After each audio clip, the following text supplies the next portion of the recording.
livre. Je te l'ai dit plus de 20 fois. Quand vous lisez, ne laissez pas l'auteur décider pour vous. Non, c'est à vous de décider.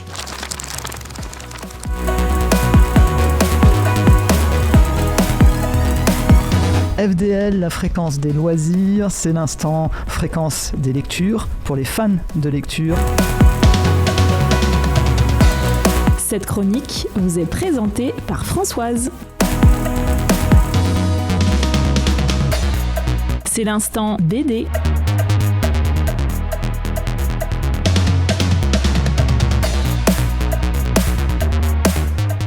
Cette semaine, je vous propose un roman graphique sorti le 5 octobre 2022 aux éditions Delcourt et qui a pour titre Les Pisly. Les Pisly, P-I-2-Z-L-Y-S. L'auteur est Jérémy Moreau, il en est à la fois le scénariste et le dessinateur. C'est un auteur dont j'ai lu 3 romans graphiques en un mois de temps. Il faut vous dire que j'ai commencé par hasard avec son roman graphique qui a pour titre Pense et les plis du monde. C'est un roman que j'ai prêté à notre jeune chroniqueur Marius et j'espère avoir bientôt l'occasion de vous en parler avec lui. Voilà, je lui ai prêté exprès en lui disant voilà, on le met de côté et on en parle ensemble à l'antenne. Ça devrait venir un de ces mercredis prochains. Alors, durant mes quelques jours de congé, j'ai eu l'occasion de retomber sur 2 romans de Jérémy Moreau. Donc, je me suis dit, allez, on y va, puisque autant connaître à fond cet auteur, et dont la dernière parution dont je vous parle aujourd'hui, qui s'appelle Les Pisly. Alors, quelques mots rapides sur l'auteur. Il s'appelle Jérémy Moreau, il est né en 1987 et il vit dans un petit village de Haute-Marne. Il a reçu le prix Jeune Talent au Festival d'Angoulême en 2012. En 2018, il reçoit le Fauve d'Or du Festival d'Angoulême pour son album La Saga de Grimre. C'est un album que j'ai lu aussi, dont je vous en parlerai aussi. Et celui qui nous intéresse aujourd'hui, Les Pisly, est publié en 2022. Il met en scène une fratrie parisienne en perdition, rattrapée et sauvée, sauvée par une amérindienne extrêmement bienveillante et qui les emmène en Alaska. Alors tout de suite, je vous le dis, le livre est beau, vraiment, le livre en lui-même, le papier, comme la couverture, tout est épais dans ce livre. La couverture représente la fratrie, c'est un très beau dessin, on voit la fratrie unis, ils volent comme ça, ils sont tous les 3 en train de voler dans les airs dans une nuit polaire aux couleurs d'aurore boréale.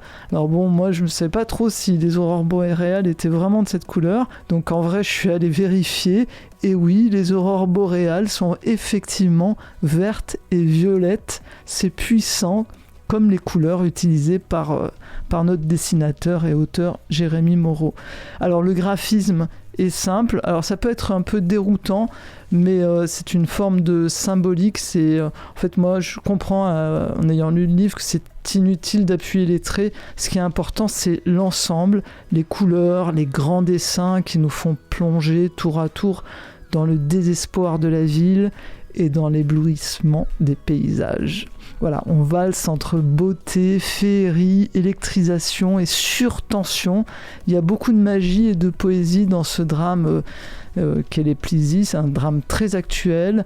Les couleurs sont là aussi. Il y a du rose fuchsia, des violets, des noirs, des bleus durs, des verts, enfin tous les tons qui nous entraînent sans concession dans une danse un peu, vous savez, c'est un peu chamanique, un peu émotionnel, militantiste aussi. Et enfin, il y a tout ça dans ce roman graphique qui est vraiment extrêmement coloré du coup. Alors je vous raconte un peu l'histoire. L'histoire c'est Nathan. Nathan, il est jeune, il est chauffeur Uber à Paris. Enfin jeune. Je dirais moi, dans l'histoire, on peut dire qu'il a la vingtaine, 25 ans peut-être. Et il est tard et il ramène son dernier client. Alors Nathan, il est fatigué. On le voit dans le dessin, on le voit dans ses agissements, il perd pied. Et puis on le voit, il n'est plus au volant vraiment de sa voiture. Non, il vole dans l'espace et c'est Google Maps qui le conduit. Littéralement, c'est ça. Nathan, il est comme en pilotage automatique. Ce n'est plus lui qui tient le volant, ce n'est plus lui qui tient les rênes de sa vie. Il se laisse porter. Il faut dire que depuis la mort de sa mère, il élève seul sa petite sœur et son petit frère.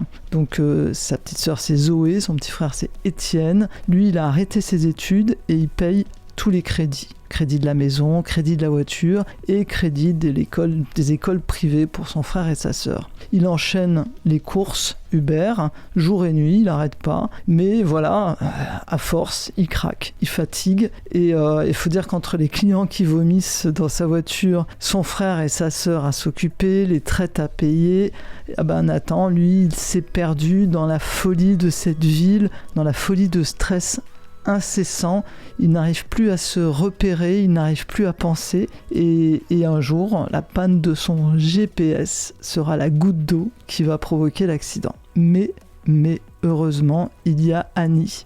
Annie, elle veut repartir dans son Alaska natal, elle en a un peu soupé de la ville, elle en peut plus de Paris et de la pollution, elle veut rentrer chez elle, mais voilà, c'est à ce moment-là que Nathan, qui devait la conduire à l'aéroport, à ce moment-là, lui, il est au volant, il perd pied et il crache sa voiture. Annie va lui proposer son aide.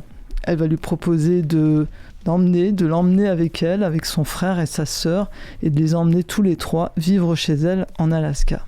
Annie, elle lui propose tout simplement de tout lâcher, de tout abandonner pour essayer de trouver une nouvelle vie, essayer un nouveau départ. Quelques mois, quelques semaines, qui c'est juste le temps de reprendre pied et de retrouver des repères.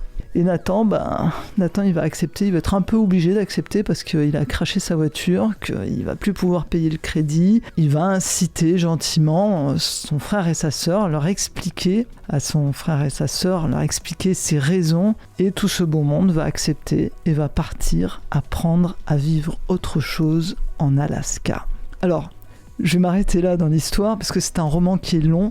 Et je ne veux pas tout vous le raconter entièrement. C'est l'histoire, vous savez, c'est long, c'est comme l'histoire d'une renaissance. Vous savez, la chrysalide, cet état intermédiaire entre la chenille et le papillon, c'est un peu cela, l'histoire de Nathan, d'Annie, de Zoé et d'Étienne, le petit frère.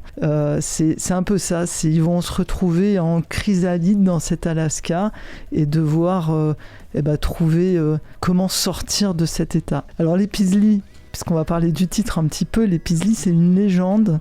Ce serait un animal issu du croisement entre un ours polaire et un grizzly. Cette rencontre, l'ours polaire et du grizzly, serait due au réchauffement climatique. Et en fait, la symbolique est un peu là entre Nathan, Zoé et Étienne qui doivent se transformer, et ils doivent trouver le moyen, là, en Alaska, de se transformer et de sortir tels des papillons de leur chrysalide. C'est une œuvre symbolique, je le disais, qui nous transforme. C'est une histoire d'humains sans repère, ballottés par le système, happés par la ville et esclaves du numérique, qui vont enfin se retrouver dans un monde sauvage dans lequel ils vont devoir comprendre comment en sortir grandi humainement et pourquoi pas en sortir un petit peu Peasley.